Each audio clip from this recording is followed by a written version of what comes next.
Has Russia supplied ready made nuclear weapons or its technology to Iran? And my views on the unexpected earthquake in Iran. Secondly, will Russia and China come in Iran's defense if Israel attacks Iran? Interesting questions, very relevant to what's happening, the things that have changed in the world in recent days, weeks. So yes, recently, about a week or so ago, roughly give or take, there was an unexpected earthquake in Iran, in a part of Iran, a region of Iran that is not prone to seismic excitement, let's say, seismic activity. If we could go to the map, okay, good. We can crack out the map on the very first question of today's episode, but let's take a look at the map. So here we have the map. Okay, we are to come back to the subcontinent area and go slightly westwards, and that's where we have Iran. And you can see in the north of the country, you have Tehran, which is slightly south of the Caspian Sea. And in this region, more or less, there's been an earthquake. Now, this region is not prone to earthquakes, seismic activity, etc. And yet, this happened. It was what was the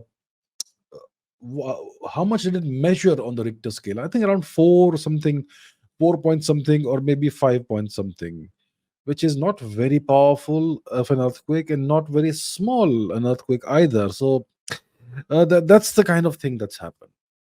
Now, what else apart from an earthquake can cause seismic activity? Obviously, an underground nuclear test.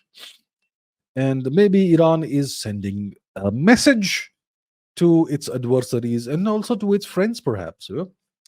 So, look, those of you who are regular watchers of this show know that I have said several times in the past few months that I believe Iran would probably already have a few nuclear weapons. They have a pretty mature uranium enrichment program. They've been doing that for a very long time, a couple of decades at least.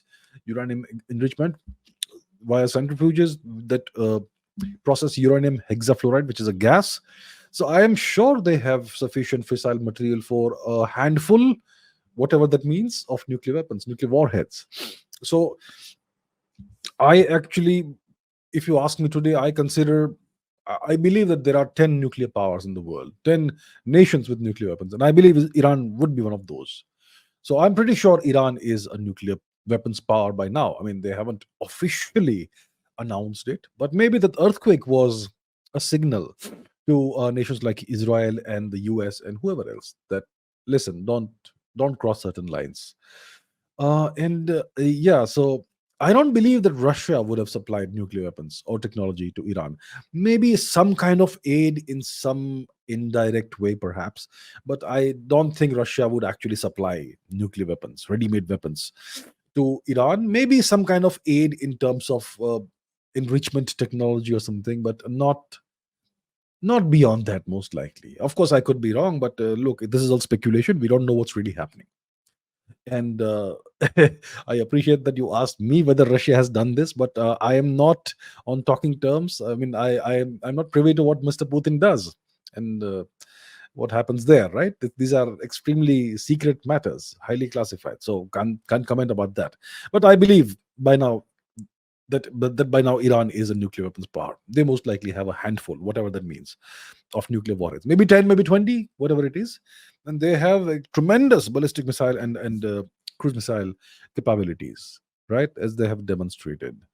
So and the last attack that happened, the attack that Iran did on Israel with missiles, with about 200 missiles.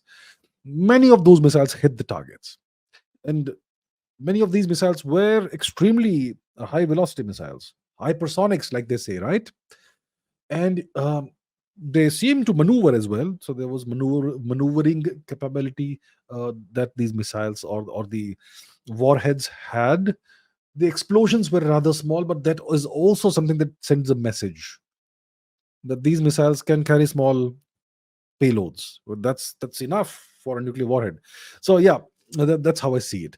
Now the second question is: will Russia and China come in Iran's defense if Israel attacks Iran? I don't think so. Not directly. Russia will aid Iran in a variety of ways. China will aid Iran in a variety of ways. Russia may sell high quality fighter planes to Iran. Maybe that's already underway. The latest Sukhoi thing, Sukhoi 57, is it? And Iran already has excellent cruise missile and ballistic missile capabilities. Uh, but Russia and Iran has been supplying Russia with those Shahed 2 loitering munitions, drones, and so on. So there's a lot of synergy between the two nations. Even China has invested in Iran. It's invested big time in Iran. Uh, they've invested more than $400 billion worth of resources in Iran over a 25-year period. That's a kind of strategic deal they have. So these nations, China and Russia, are significantly invested in Iran. They need Iran to keep existing and remain a strong force in the West Asia region, the subcontinent plus region, because that creates a certain kind of balance of power in the region, and they need that. So they will certainly aid Iran in a variety of ways, but probably not direct involvement, right? China is anyway geographically too far away to be directly involved in any conflict that involves Iran. Russia is nearby. Let's go back to the map and I'll show you how it is so. How is Russia nearby when it comes to Iran? Excuse me. So if you go north of Iran, you have the Caspian Sea, and well, to the west, in the western part of the Caspian Sea, you already have the Caucasus region, the cities of the cities of Chechnya, Dagestan, etc., and so on. So Russia is right there. Russia is very much in the neighborhood. So Russia could get involved directly if it so desires. But one hopes that it doesn't come to all that. One hopes there isn't a war, because war is terrible for everybody concerned, including nations that aren't involved directly in the war, like India. If there's a war in the region, you're gonna see oil prices shooting up, and that's bad for our economy. So there we have it.